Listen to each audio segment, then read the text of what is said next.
नागपूर शहरामध्ये अंमली पदार्थाच्या वापरावर पोलिसांनी आता कडक कारवाई केली आहे। नागपूर शहर पोलिसांनी 17 ठिकाणी छापेमारी करत 43 लाख रुपयांचा मुद्देमाल जप्त केलाय।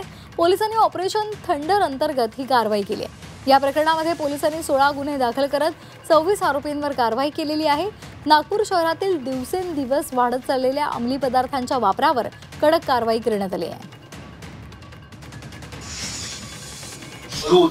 त्यावेळेची काही युवा मंडळी तिथे येत होती, विचारत होती की कुठे मिळेल, कसे मिळेल, हे सगळं हे लिंक तोडण्यासाठी आपण जे 1-1.5 महिने याच्यात गेला, परंतु एक सक्सेसफुल जी आपण कारवाई केलेली आहे। तर पोलिसांकडून छापेमारी करण्यात आलेली आहे। 43 लाख रुपयांचा मुद्देमाल जप्त करण्यात आलेला आहे। नागपूरमध्ये अंमली पदार्थावर कारवाई करण्यात आलेली आहे।